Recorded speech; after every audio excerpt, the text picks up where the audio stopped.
Hello दोस्तों, youth success Prayagraj में आपका स्वागत करता हूं। दोस्तों, मैं आज जो है दोस्तों भारतीय संविधान की विशेषताएं एक महत्वपूर्ण टॉपिक आपके लिए लेके आया हूं, जो संविधान की दृष्टि से बहुत महत्वपूर्ण है।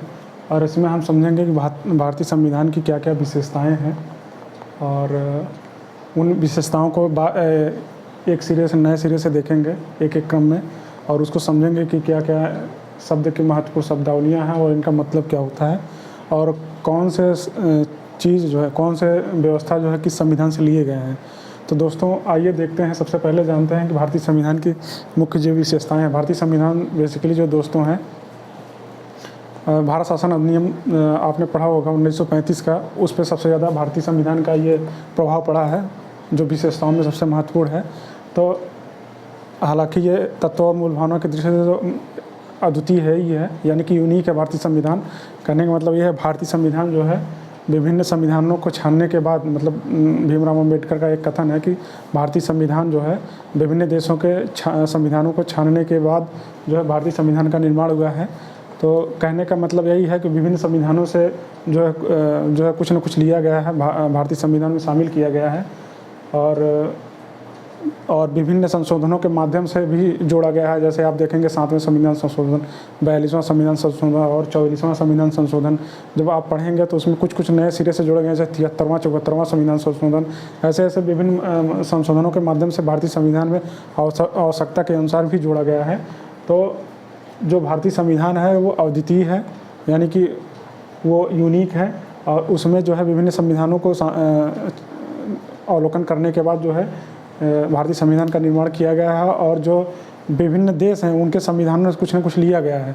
तो दोस्तों उसको पढ़ते हैं कि भारतीय संविधान की जो मुख्य विशेषताएं हैं वो क्या हैं। आइए देखते हैं।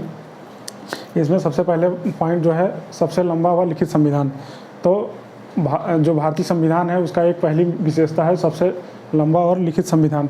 तो दोस्तों देखते हैं कि ये लंबा और लिखित क्यों है। तो अगर हम लिखित संविधान की सबसे बड़ी बात करें तो ये लिखित और अलिखित में आ जाता है। दोस्तों ब्लैक ले लेते हैं। एक लिखित संविधान, एक अलिखित संविधान। लिखित में जो है संविधान, अगर आप महत्वपूर्ण देश को लें तो यूएसए आता है, यूनाइटेड स्टेट ऑफ अमेरिका, यानी कि यूएसए अमेरिका। और अलिखित में ले लेते हैं तो ब्रिटेन आ जाता है। कौन दोस्तों? ब्रिटेन। तो लिखित संविधान वो है कि जो संविधान में लिख दिया गया है उसी के अनुसार ही कार्य करना है, यानी कि आपकी एक सीमा बध गई। लेकिन अलिखित में जो है आप कुछ भी कानून बना सकते हैं जो वहाँ के संसद चाहे, यानी कि जो ब्रिटेन की संसद है वो संप्रभु है। कहने का मतलब आगे हम पढ़ेंगे कि जो संसदीय व्यवस्था ली गई है कहाँ से ली गई है, तो उसको हम भारत से तुलना करेंगे और ये देखेंगे कि लिखित, अलिखित और संप्रभु ये सब क्या होता है। तो कहने का मतलब जो लिखित है, तो भारत जो है अमेरिका से जो लिखित संविधान है वहाँ से व्यवस्था ली गई है कि ये लिखित संविधान है, ठीक है दोस्तों। जबकि ब्रिटेन का अलिखित संविधान है। और सबसे लंबा क्यों बना भारत का संविधान, उसके कई कारण हैं। यानी लंबा अगर बनने का कारण है, आप देखिए कि भारत का जो विस्तार है, भौगोलिक विस्तार, वो बड़ा है, भौगोलिक विस्तार। दूसरा जो है भारत शासन अधिनियम 1935, भारत शासन अधिनियम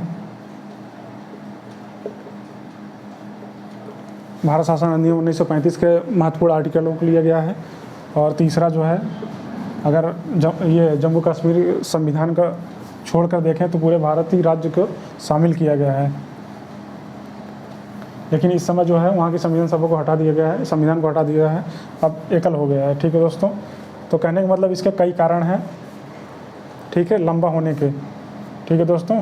तो एक भौगोलिक विस्तार हो गया, भारत शासन अधिनियम 1935 हो गया। एक पहले जो है उसमें जम्मू कश्मीर था, लेकिन अब उसको यूनियन टेरिटरीज़ बना दिया गया है, जो जम्मू कश्मीर और लद्दाख हो गया है। तो वहाँ के संविधान को हटा दिया गया, इसलिए ये लंबा संविधान है, ठीक है दोस्तों। तो बेसिकली जो है, अगर इनको प्रशासनिक दृष्टि से राज्यों को बांटा गया है, जिसमें जैसे आप पढ़ेंगे कि 395 अनुच्छेद जब 26 नवंबर 1949 को संविधान सभा के सदस्यों द्वारा सिग्नेचर किया गया था, तो उस समय जो है 305 अनुच्छेद 8 22 भाग और 8 अनुसूचियाँ थी। ठीक है दोस्तों, इस समय जो है लगभग 470 अनुच्छेद हैं और 25 भाग हैं और 12 जो है अनुसूचियाँ हैं। ठीक है दोस्तों, यानी कि इसमें जो है 4 प्लस हो गया कि अनुसूचियाँ 4 हो गए। ठीक है, ये 25 भाग हैं, लेकिन उन भागों को सब भाग में बांटा गया, यानी कि जैसे आपका जो है राज्य नीति निदेशक तत्व आता है, यानी कि DPSP, वो 4 में है। तो 4A में, भाग 4A में मूल कर्तव्य को शामिल कर दिया गया है। कहने का मतलब ये सब आर्टिकल में बट गए हैं ना, सब भाग में बट गए हैं। तो कहने का मतलब ये उतने ही भाग हैं। ठीक है दोस्तों, और अनुच्छेद जो है उतने ही हैं और इसके सब आर्टिकल बन गए हैं, यानी कि अनुच्छेद के सब हो गए हैं। यानी कि जैसे आप देखेंगे 21 है आर्टिकल, तो 21 का A। ठीक है दोस्तों, ऐसे तो ये बट गए हैं। इसलिए जो है हम इस समय काउंट अगर कर सकते हैं 470 हैं, लेकिन वो बेसिकली 395 ही हैं। तो इसके कारण भी जो है भारतीय संविधान जो है लंबा हो गया है। ठीक है दोस्तों, फिर आगे देखते हैं, विभिन्न स्रोतों से विहित है, यानी कि विभिन्न स्रोतों से लिया गया है। अब क्या लिया गया है, जैसे हम अगर देखें भारतीय संविधान में, जैसे आपका मूल अधिकार है, मूल अधिकार हो गया दोस्तों, और राजनीति निदेशक तत्व,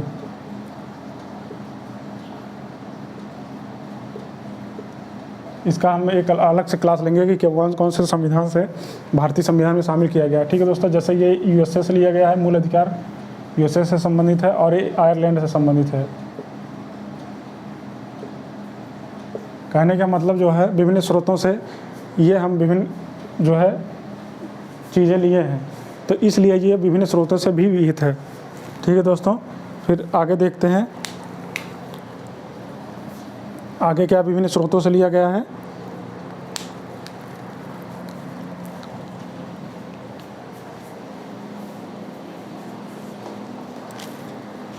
रफ कर दे तो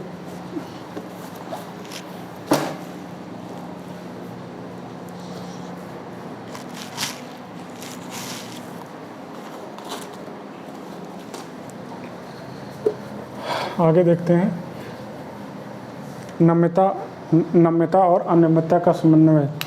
नम्यता और अनम्यता का समन्वय, इसका मतलब यह है, नम्यता मतलब सिंपल, सरल।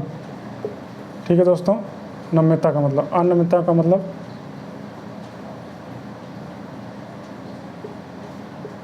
कठिन। ठीक है दोस्तों, सरल का मतलब यह है और कठिन का मतलब ये है। तो कहने का मतलब भारतीय जो संविधान है वो नम्यता और अनम्यता का मिश्रण है, समन्वय है। ठीक है दोस्तों, नम्यता में वो आ जाते हैं जो सिंपल तरीके से कानून को संशोधन किया जा सके। यानी कि ब्रिटेन में जैसे वहाँ आम कानून को जो है सिंपल संशोधन, यानी कि सदन के जो सदन संख्या है, मान लीजिए सदन संख्या 10 है, तो 10 में अगर 6 लोग बहुमत से आ गए तो वो सिंपल हो गया, सिंपल मेजोरिटी। तो नम्यता वो हो गया जो संविधान में जो है सरल तरीके से, यानी कि बहुमत के, विशेष बहुमत नहीं, साधारण बहुमत के तरीके से संशोधन किया जा सके। ठीक है दोस्तों, तो नम्यता का मतलब ये हो गया। और ये कहाँ से है, ब्रिटेन से लिया गया है, ब्रिटेन में व्यवस्था ये प्रचलित। और अनम्यता मतलब जिसमें जो है संविधान में अगर कोई संशोधन करना है तो वो बहुमत से करना है, लेकिन विशेष बहुमत वो होता है सब दोस्तों कि सदन की संख्या का बहुमत प्लस 2/3 मेजोरिटी, यानी कि जो सदन की संख्या है तो उसका बहुमत प्लस उपस्थित और मतदान देने वालों की 2/3 वो भी शामिल किया जाता है। तो कहने का मतलब ये विशेष बहुमत हो गया दोस्तों। ठीक है ना, इसको हम जब 368 का आर्टिकल पढ़ेंगे तो उसमें आपको बताएंगे साधारण बहुमत क्या होता है, विशेष बहुमत क्या होता है, और विशेष बहुमत और आधे से अधिक राज्यों का समर्थन क्या होता है। तो अभी यहाँ इसी समझ लीजिए केवल विशेष बहुमत से संबंधित है। ये जो है USA से लिया गया है। ठीक है दोस्तों, हमारे संविधान में जो है इन दोनों का मिश्रण लिया गया है, यानी कि नम्यता और अनम्यता का समन्वय किया गया है। कुछ आर्टिकल ऐसे हैं जिनको जो है ब्रिटेन साधारण बहुमत से मतलब कानून के संशोधन किया जा सकता है, और कुछ आर्टिकल ऐसे हैं जो विशेष बहुमत के माध्यम से संशोधन किया जा सकता है संविधान में। ठीक है दोस्तों, कहने का मतलब हमारे जो संविधान निर्माता थे वो इन दोनों का मिश्रण लिए हैं, इनका समन्वय किए हैं। ठीक है दोस्तों, आगे चलते हैं, नेक्स्ट पॉइंट है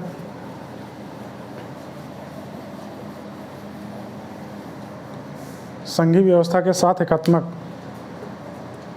संघीय व्यवस्था के साथ एकात्मक, ठीक है दोस्तों।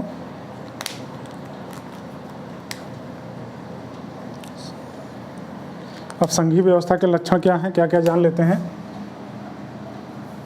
ये लिखा है यहाँ पे संघीय यानी कि संघ, संघीय व्यवस्था के साथ साथ एकात्मक है, यानी भारतीय संविधान की जो मूल विशेषता है, विशेषताओं में से एक है संघीय व्यवस्था के साथ साथ एकात्मक, यानी कि संघीय व्यवस्था है, संघीय व्यवस्था के कुछ ऐसे कुछ लक्षण हैं, जैसे मैं बता रहा हूँ आपको। संघीय व्यवस्था, अब जैसे शक्तियों का विभाजन,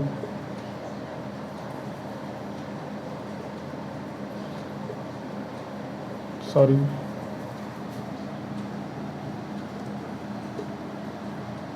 यानी कि जो सेंट्रल गवर्नमेंट है और राज्य गवर्नमेंट है उनके शक्तियों का पावर ऑफ सेपरेशन यानी कि विभाजन। दूसरा क्या है दोस्तों,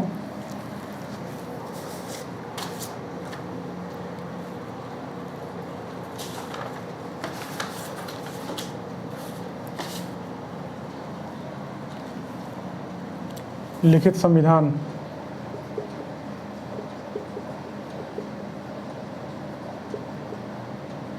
कैसा संविधान, लिखित संविधान। लिखित संविधान होगा, उसी के दायरे में ही जितनी वो है संघीय व्यवस्थाएं हैं वो उसी के अनुसार ही कार्य करेंगी। सर्वोच्च न्यायालय, संविधान की सर्वोच्चता,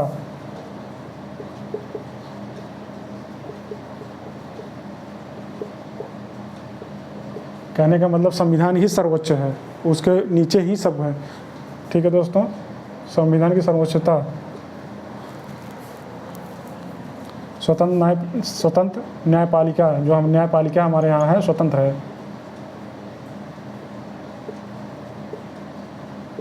और द्विसदनी व्यवस्था यानी कि द्विसदन व्यवस्था है, द्विसदनी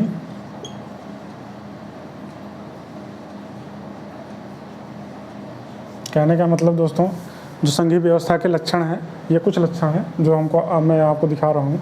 शक्तियों का विभाजन, यानी कि अगर कोई जैसे जो शक्तियों का विभाजन यानी कि सेंटर, केंद्र और राज्य में शक्तियों का विभाजन होगा, ठीक है दोस्तों। और अन्य अगर जैसे पंचायती राज व्यवस्था अपने यहाँ है, यानी कहने का मतलब जो है शक्तियों का त्रिस्तरीय विभाजन हो गया, तो केंद्र और राज्यों के बीच जो है शक्तियों का विभाजन हो गया, ये भी संघीय व्यवस्था का एक उदाहरण है।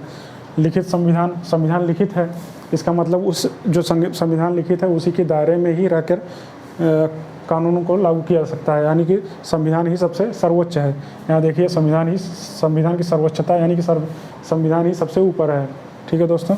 और जो अगला है स्वतंत्र न्यायपालिका, जो हमारे यहाँ की न्यायपालिका है वो स्वतंत्र है। अब इसको अभी पढ़ेंगे हम, स्वतंत्र न्यायपालिका।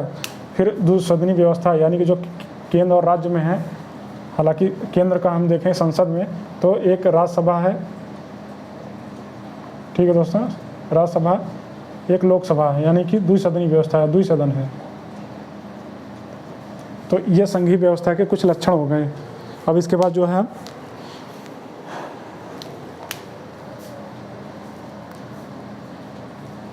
एकात्मक के देखते हैं लक्षण दोस्तों। यहाँ इस पे से थोड़ा देख लेते हैं एकात्मक के क्या क्या लक्षण है, ठीक।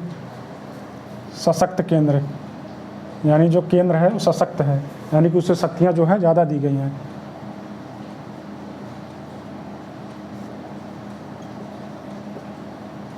दूसरा सशक्त केंद्र, एक संविधान, संविधान एक है। तीसरा जो है दोस्तों एकल नागरिकता, नागरिकता एकहरी है, नागरिकता एकल है। और चौथा जो है जैसे जो राज्यपाल वगैरह की नियुक्तियां होती हैं, अगर राज्यपाल की जो नियुक्तियां होती हैं वो राष्ट्रपति करते हैं, यानी राज्यपाल राष्ट्रपति को रिपोर्ट करता है राज्य से संबंधित मामले। राज्यपाल की नियुक्ति,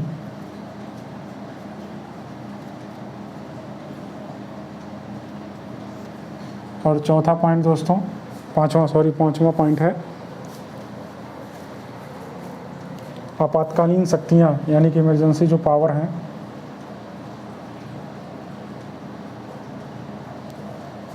आपातकालीन शक्तियाँ जो 352 से लेकर 360 तक व्यवस्था की गई है वो।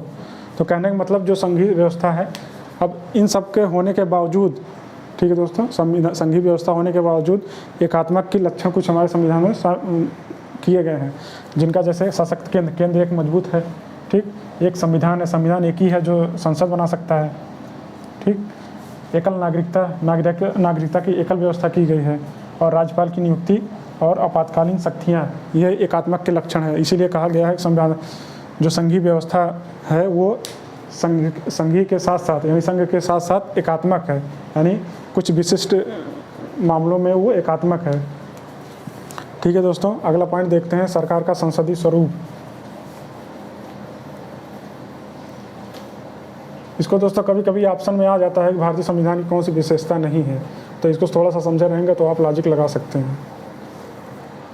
और सरकार का संसदीय स्वरूप, अब ये जो संसदीय स्वरूप है, अब संसदीय स्वरूप को कैसे हम करेंगे, ये संसदीय स्वरूप यानी कि संसदीय व्यवस्था। अब इसमें क्या देखते हैं, इसे महत्वपूर्ण लक्षणों को देखते हैं। संसदीय स्वरूप को अगर देखेंगे तो एक अध्यक्षीय प्रणाली होता है, एक प्रतिनिधि प्रणाली होता है।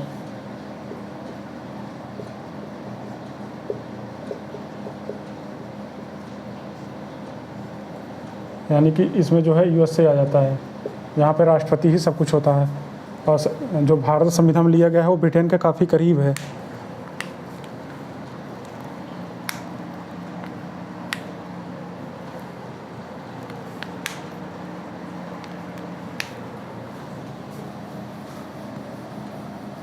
हालांकि ये प्रतिनिधि प्रणाली दोनों में आती है, लेकिन जो ये अध्यक्षीय प्रणाली है ये दोस्तों ये यूएसए में है, और संसदीय जो भारत की प्रणाली है वो ब्रिटेन का करीब है, यानी ब्रिटेन से लिया गया है। इसमें क्या होता है कि जो एक विधायिका होती है और एक कार्यपालिका होती है।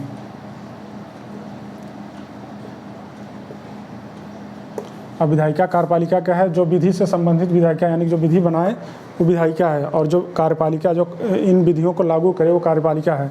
इसका जो वास्तविक होता है वो पीएम होता है, यानी प्रधानमंत्री होता है, प्राइम मिनिस्टर, प्रधानमंत्री। वास्तविक यानी वास्तविक शक्तियाँ उसके पास होती है, और जो नाम मात्र का इसका होता है वो राष्ट्रपति होता है, यानी कि राष्ट्र का प्रमुख जो है राष्ट्रपति होता है। तो ये नाम मात्र का है, दिखावे के रूप में, वास्तविक शक्तियाँ प्रधानमंत्री के पास है। ठीक है दोस्तों, तो ये विधायिका और कार्यपालिका यानी कि जो विधायिका के सदस्य होते हैं, जो कार्यपालिका के सदस्य होते हैं वो विधायिका से ही लिए जाते हैं। ठीक है दोस्तों, और इसका जो मुखिया होता है यानी कि जो मुख्य होता है, वास्तविक जो होता है प्रधानमंत्री होता है, लेकिन जो नाम मात्र का होता है वो राष्ट्रपति होता है। तो कहने का मतलब जो संसदीय स्वरूप है भारत का वो ब्रिटेन के करीब है, और ये विधायिका और कार्यपालिका के समन्वय से चलता है, यानी कि सहयोग से चलता है, यानी कि विधायिका और कार्यपालिका के समन्वय के रूप में स्वीकार किया गया है भारत संसदीय स्वरूप। ठीक है दोस्तों, तो एक पॉइंट ये हो गया, और अगला देखते हैं। और इसमें देखते हैं बहुमत दल का एक नेता होता है, बहुमत दल यानी कि जिसे बहुमत प्राप्त है वही है बहुमत दल का नेतृत्व, यानी कि जिसे संसद में बहुमत प्राप्त है वही उसी का ही सरकार बनेगी। ठीक है, और क्या है अगला पॉइंट, निचले सदन का विघटन। जो निचला सदन है, निचले सदन का विघटन यानी कि लोकसभा।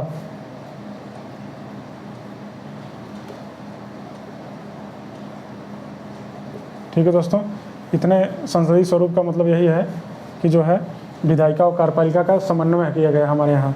उसका कारण अभी बता दिए कि जो कार्यपालिका के सदस्य होते हैं वो विधायिका से ही चुने जाते हैं, और इसका जो है इस कार्यपालिका का नाम मात्र का जो होता है वो राष्ट्रपति होता है, मुखिया, और जो वास्तविक होता है वो प्रधानमंत्री होता है। तो आप जानते होंगे मंत्रिपरिषद जो है उसका मुख्य जो होता है, जो प्रधान होता है वो प्रधानमंत्री होता है। ठीक है दोस्तों, तो कहने का मतलब ये वास्तविक है, और संसदीय स्वरूप को जो बहुमत जिसे प्राप्त होता है वही सरकार बनाता है, उसी दल का नेतृत्व होता है। और संसदीय स्वरूप में देखेंगे कि निचले सदन का जो विघटन होता है, यानी कि जो लोकसभा अपने यहाँ लोकसभा है उसका विघटन होता है, तो ये संसदीय स्वरूप में आते हैं।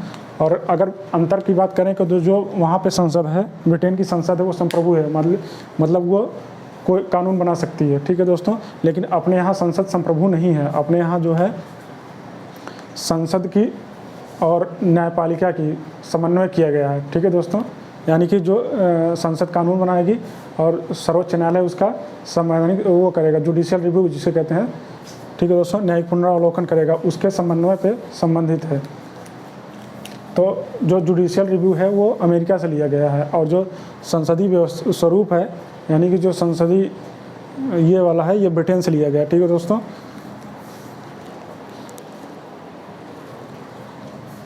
और एक चीज़ और, जैसे जो भारत का राष्ट्रपति होता है ये निर्वाचित होता है, ठीक है दोस्तों, इनका निर्वाचन होता है। और जो ब्रिटेन का रानी या राजा होते हैं वो अनुवांशिक होते हैं, ठीक है। इसीलिए भारत में जो है गणतंत्र अपनाया गया, ठीक है दोस्तों। गणतंत्र यानी गण का शासन, यानी लोगों का शासन, ठीक। ये समझना जरूरी है पॉलिटी समझने के लिए दोस्तों। आगे देखते हैं, संसदीय संप्रभुता होना एक सोच चाहिए। अभी हमने बात की है संसदीय संप्रभुता। एक संप्रभुता होगा, संप्रभुता होता है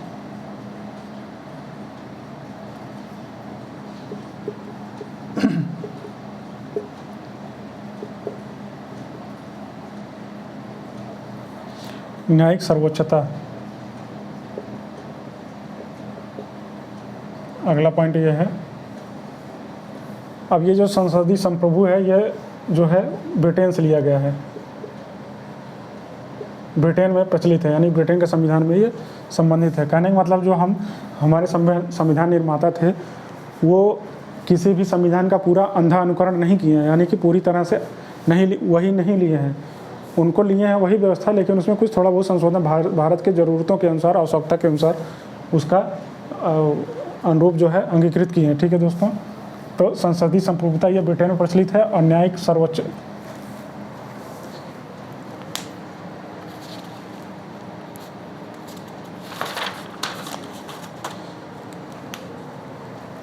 न्यायिक सर्वोच्चता जो है ये अमेरिका से लिया गया है, यूएसए से,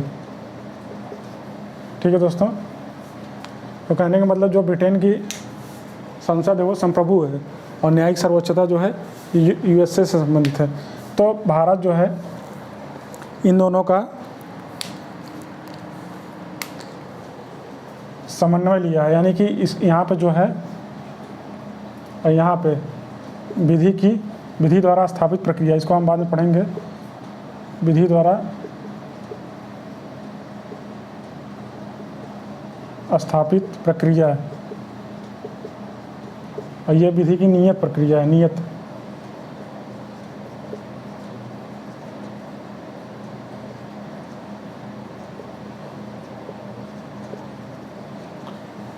ये जो विधि द्वारा स्थापित प्रक्रिया यानी कि जो विधि में कह दिया गया है वही करेंगे, ठीक है दोस्तों।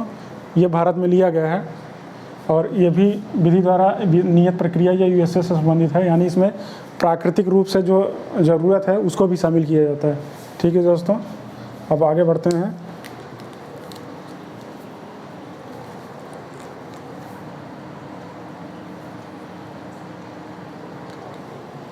कहने का मतलब एक और जो है संसद जो है कानून बना सकती है और दूसरी ओर जो है सर्वोच्च न्यायालय यानी कि जो न्यायिक व्यवस्था है वो इस कानून को जुडिशियल रिव्यू करेगा, यानी कि न्यायिक पुनरावलोकन करेगा। अगर देखेगा वो संविधान के मूल भावना का उल्लंघन कर रहा है तो उसे जो है असंवैधानिक घोषित किया जाएगा, ठीक है दोस्तों। तो कहने का मतलब इन दोनों की समन्वय किया गया है। जब आर्टिकल आप पढ़ेंगे, मूल अधिकार जब हम लोग पढ़ेंगे तो आर्टिकल 13 में दिया है न्यायिक पुनरावलोकन, जो विभिन्न कानून जो संसद में बनते हैं उनका अगर कोई मूल ढांचे से संबंधित कोई उल्लंघन हो रहा है, मूल अधिकार से संबंधित कोई उल्लंघन हो रहा है तो उसका जो है सुप्रीम कोर्ट जो है समय समय पर जो है संवैधानिक जांच करता है और अगर असंवैधानिक है तो उसे निरस्त कर देगा, यानी घोषित कानून को असंवैधानिक घोषित कर देगा, ठीक है दोस्तों। अगला पॉइंट जो है एकीकृत न्यायपालिका। एकीकृत न्यायपालिका। अब हमारे यहाँ जो है दोस्तों, अगर देखेंगे आप, एक सुप्रीम कोर्ट है। अगर ऐसे हम बनाएं एक ट्रायंगल, यहाँ पे सुप्रीम कोर्ट गया यानी कि एससी सुप्रीम कोर्ट, यहाँ पे एचसी हो गया हाई कोर्ट, यहाँ पे डीसी यानी कि डिस्ट्रिक्ट कोर्ट। ठीक है दोस्तों, 3 हो गए। तो अगर हम न्यायिक की दृष्टि से देखें तो सुप्रीम कोर्ट सर्वोच्च है, शीर्ष है।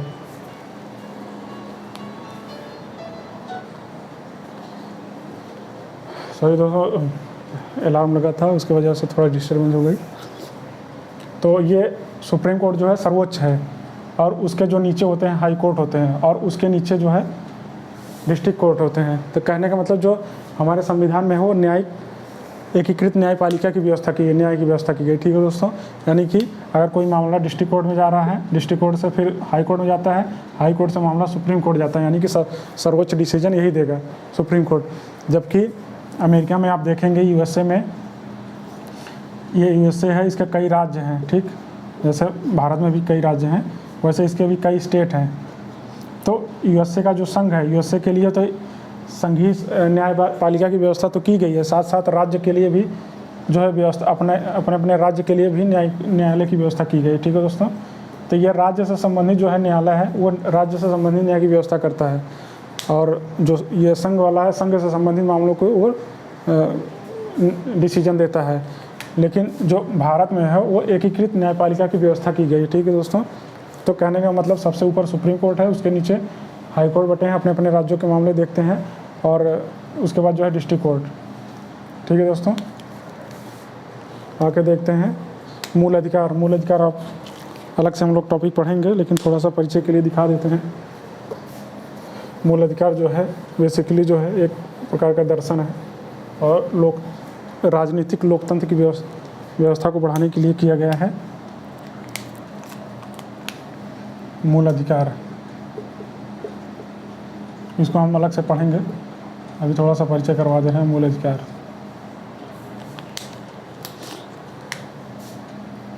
अब ये देखेंगे कि ये भाग 3 में है। ठीक दोस्तों, इससे क्वेश्चन बनते हैं। भाग 3 में है, आर्टिकल जो है 12 से 35 में दिया गया है। ये एक प्रकार का दर्शन है, और ये कहाँ से लिया गया है? यूएसए से। इसका मूल उद्देश्य क्या है? राजनीतिक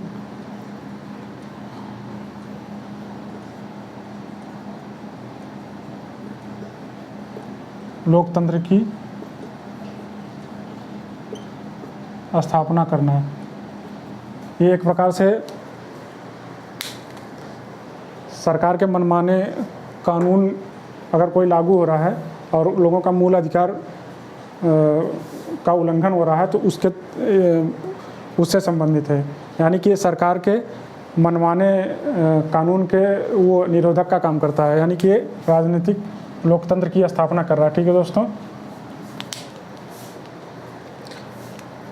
इसको हम पढ़ेंगे मूल अधिकार कितने हैं अलग से क्लास में, कि मूल अधिकार कितने हैं, कौन कौन से मूल अधिकार हैं, जैसे समानता, स्वतंत्रता, शोषण के विरुद्ध अधिकार, ऐसे हैं। ठीक है दोस्तों, तो अभी ये हो गया मूल अधिकार।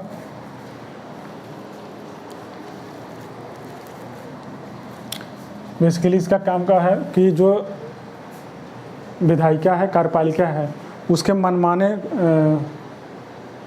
कार्यकारी पे, मतलब उसके मनमाने कार्यों पे यह निरोधक का काम करता है। ठीक है दोस्तों, यानी कि एक प्रकार से उसको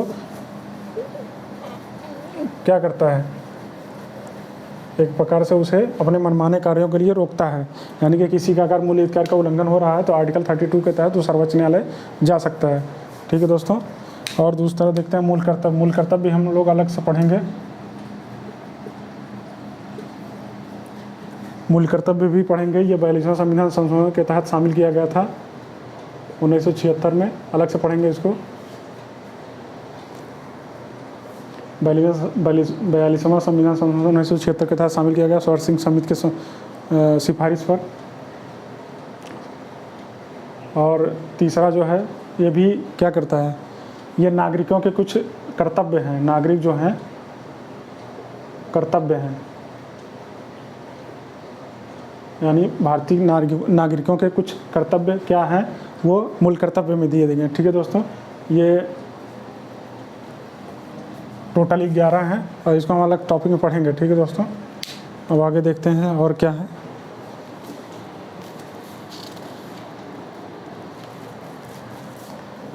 राज्य के नीति निर्देशक तत्व भी है, डीपीएसपी, राज्य के नीति निर्देशक तत्व।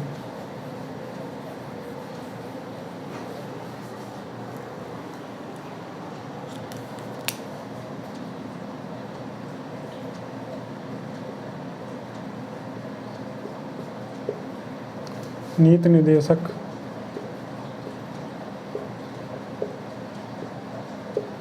अब ये कहाँ से अपनाया गया है, तो ये आयरलैंड से लिया गया है।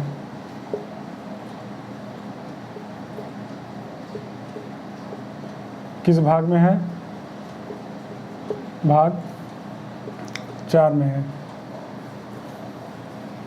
आर्टिकल कौन सा है, 36 से 51। ठीक है दोस्तों, इसका उद्देश्य क्या है, इसका उद्देश्य सामाजिक व आर्थिक लोकतंत्र का बढ़ावा देना।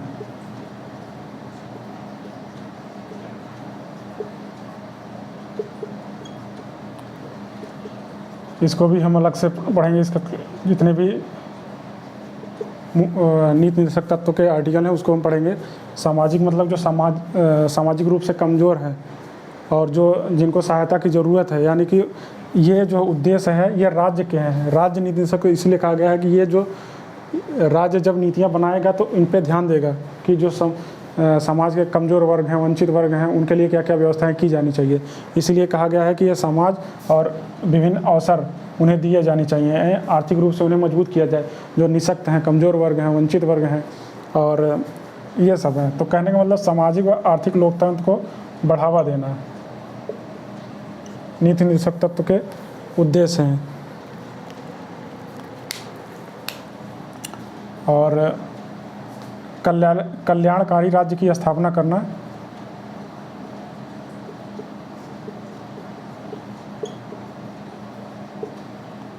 कल्याणकारी राज्य की स्थापना करना। नीति निर्देशक तत्व का ये भी काम है कि जो जब सामाजिक आर्थिक लोग मजबूत होंगे तो एक कल्याणकारी राज्य की स्थापना होगा। ठीक है दोस्तों, तो उद्देश्य इसका यही है। और आगे हम जब नीति निर्देशक तत्व पढ़ेंगे तो उसमें जो विभिन्न आर्टिकल हैं 36 से 51 तक एक एक आर्टिकल पढ़ेंगे कि क्या किसमें दिया गया, कभी उससे क्वेश्चन आते हैं, मूल अधिकार से क्वेश्चन आते हैं, मूल कर्तव्य से आते हैं। तो इसको हम देखेंगे कौन कौन से हमारे नीति निर्देशक तत्व में आर्टिकल में क्या क्या दिए गए हैं।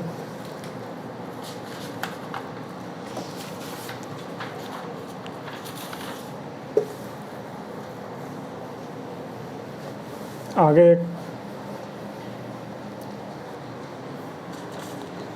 एक शब्द है धर्मनिरपेक्ष राज्य, धर्मनिरपेक्ष या पंथ निरपेक्ष, एक ही है।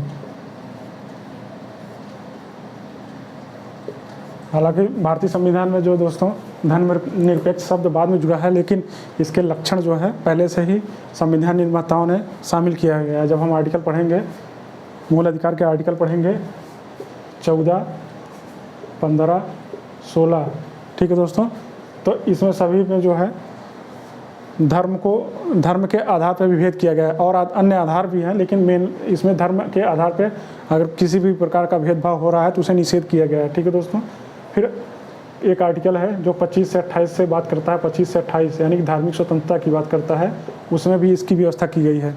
और उसके बाद जो हम आर्टिकल पढ़ेंगे 29, 30 यानी कि सब मूल अधिकार में है, 29, 30 पढ़ेंगे, अल्पसंख्यक से संबंधित है, माइनॉरिटी से।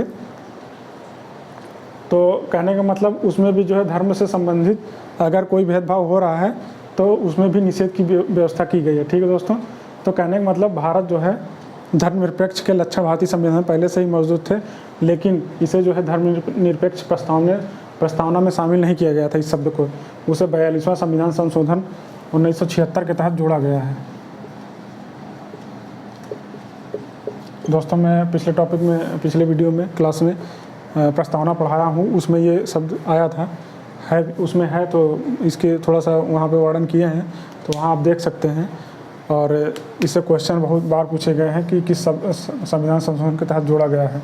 ठीक है दोस्तों, अब ये धर्मनिरपेक्ष राज्य बनाने का मतलब क्या था, जैसा कि आपको पता होगा, जानते होंगे कि भारत जो है विभिन्न संस्कृतियों का देश रहा है और विविधता का देश रहा है।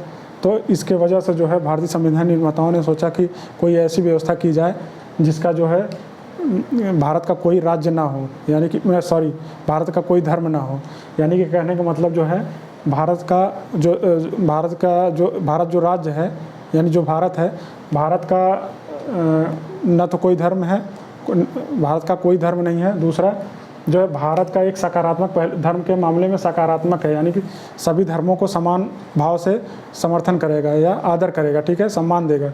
ठीक है दोस्तों, तो कहने का मतलब जो भारत का धर्मनिरपेक्षता है वो सकारात्मक है। ठीक है, तो आगे चलते हैं।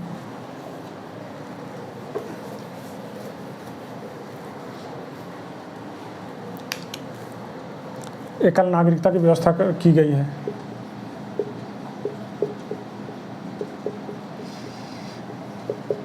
अब एकल नागरिकता क्या है दोस्तों, आप अगर वही अभी मैंने बताया है पिछले समय में कि जो अमेरिका में नागरिकता है वहाँ पे संघ का लेना पड़ेगा, प्लस जिस आप राज्य में रह रहे हैं वहाँ की नागरिकता लेनी पड़ेगी। कहने का मतलब वहाँ आप दो फ़ायदा ले रहे हैं, एक संघ की और एक राज्य की। ठीक है दोस्तों, कहने का मतलब आप अगर उस देश में जा रहे हैं तो आप सबसे पहले संघ के लेंगे, लेकिन जिस राज्य में आप रहेंगे वहाँ की भी नागरिकता लेने की, यानी कि वहाँ पे यूएसए में दोहरी नागरिकता की व्यवस्था की गई है, दोहरी। जबकि भारत में एकल नागरिकता की व्यवस्था की गई है। ठीक है दोस्तों, इससे क्या होगा, इसका एकल नागरिकता का मतलब वही है कि आपसी भाईचारे को बढ़ाना।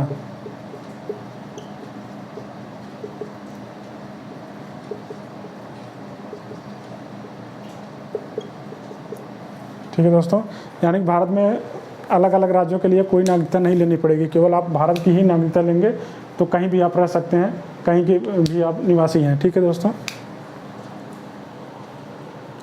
तो नागरिकता की जो व्यवस्था की गई है एकल है। ठीक, ये बेसिकली इसका जो है एक ही एम है, आपसी भाईचारे का, क्योंकि भारत जो है विभिन्न संस्कृतियों का देश रहा है, विभिन्न धर्म के लोग रहे हैं, तो भाईचारे को बढ़ाने के लिए एकल नागरिकता की व्यवस्था की गई है, एकल नागरिकता।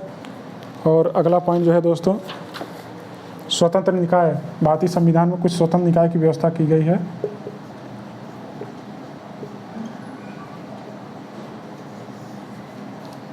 एक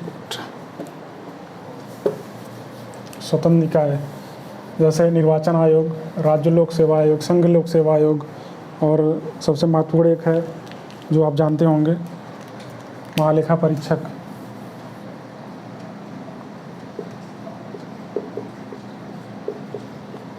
यानी कि कुछ निकाय ऐसे हैं जो स्वतंत्र हैं, जिसमें पहला जो है अगर हम लें निर्वाचन आयोग। अब आप ये बताएंगे कि निर्वाचन आयोग किस भाग में है और किस आर्टिकल से लेकर किस आर्टिकल तक है। ठीक है दोस्तों, तो निर्वाचन आयोग का मतलब काम यही है, राष्ट्रपति, उपराष्ट्रपति और संसद का और विधानसभा का के सदस्यों का निष्पक्ष चुनाव कराना। ठीक है दोस्तों, तो निर्वाचन आयोग का मतलब यही है कि निर्वाचन आयोग का काम क्या है। और दूसरा जो है, अब इनके स्वतंत्र होने के लिए क्या व्यवस्थाएं की गई। इनके जो सदस्य हैं उनके लिए मतलब एक निश्चित कार्यकाल की स्थापना करना, और उनके लिए जो वेतन भत्ते वो संचित निधि से देना। कहने मतलब स्वतंत्र की जो व्यवस्थाएं की गई हैं वो इसमें शामिल हैं। और जो दूसरा है संघ लोक सेवा आयोग।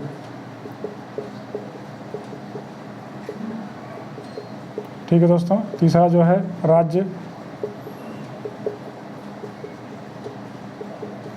लोक सेवा आयोग।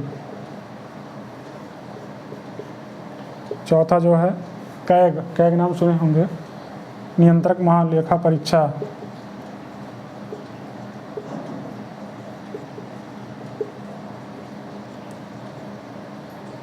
परीक्षक ये देखता है कि क्या जो धन निकले गए हैं भारतीय उससे संचित निधि से, उनकी जांच करता है, क्या वह धन जहाँ जिस परिप्रेक्ष्य से निकाले गए थे वहाँ पे खर्च हुआ है कि नहीं।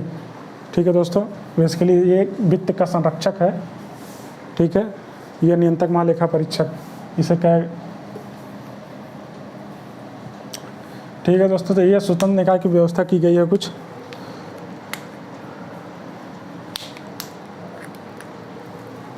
आगे देखते हैं, एक और व्यवस्था है जो महत्वपूर्ण है, आपातकालीन प्रावधान किए हैं भारतीय संविधान की।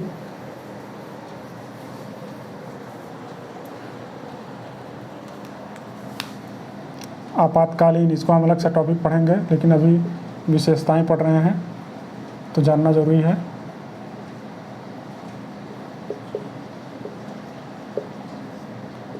आपातकालीन 3 प्रावधान किए गए हैं।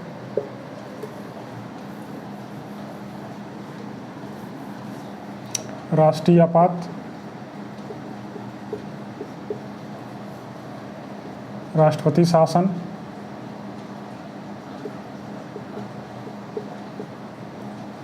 और तीसरा जो है वित्तीय आपात। ठीक है दोस्तों, अब आप बताएंगे कि आपातकालीन प्रावधान किस भाग में है। ठीक है, आपातकाल की व्यवस्था किस भाग में किया गया है। तो राष्ट्रीय आपात जो है 352 से लेके 352 में दिया, अनुच्छेद 352 में दिया गया है, और यह जो है 356 में दिया गया है राष्ट्रपति शासन, और ये जो है 360 में दिया गया। ठीक है दोस्तों, तो जब भारत में ऐसी व्यवस्था हो जाए, ऐसी संकट उत्पन्न हो जाए जिससे जो है निपटने के लिए कोई ऐसी मतलब जैसे युद्ध, बाह्य आक्रमण या ऐसी कोई व्यवस्था उत्पन्न हो जाए, इससे निपटने के लिए भारतीय संविधान में आपातकालीन की व्यवस्था की गई। ठीक है दोस्तों, उसमें आपातकाल के जो व्यवस्थाएं हैं 3 प्रकार की हैं। एक राष्ट्रीय आपात, जो जब हम इसको पढ़ेंगे अलग अलग से तब वहाँ देखेंगे कि इसके अंदर आर्टिकल 352 में क्या क्या आते हैं, राष्ट्रपति शासन में क्या क्या आते हैं, और वित्तीय आपात में क्या क्या आते हैं। ठीक है दोस्तों, तो अभी ये जान लीजिए कि राष्ट्रीय आपात 3 प्रकार के होते हैं। आपातकालीन प्रावधान जो है 3 प्रकार के होते हैं, एक राष्ट्रीय आपात, राष्ट्रपति शासन और वित्तीय आपात। ठीक है दोस्तों, तो ये लास्ट पॉइंट था। और दोस्तों इसका जो है जैसे मेन उद्देश्य यही है कि देश की एकता और अखंडता कोई अगर आँच आए तो उससे निपटने के लिए व्यवस्था की गई है। ठीक है दोस्तों, देश की एकता और अखंडता अगर प्रभावित हो रही है तो उसके परिप्रेक्ष्य में जो है आपातकालीन प्रावधान लागू किए जाते हैं। तो दोस्तों भारतीय संविधान की जो है विशेषताएं, जो ज़रूरी चीज़ें थी उसको हमने यहाँ पढ़ा दिया है। अगर कोई शब्द छूटेगा तो हम अगले क्लास में लेंगे। और भारतीय संविधान की विशेषताएं यहीं तक। ठीक है दोस्तों, आप शेयर कीजिए, कमेंट कीजिए और चैनल को सब्सक्राइब कीजिए। और ठीक है दोस्तों, धन्यवाद।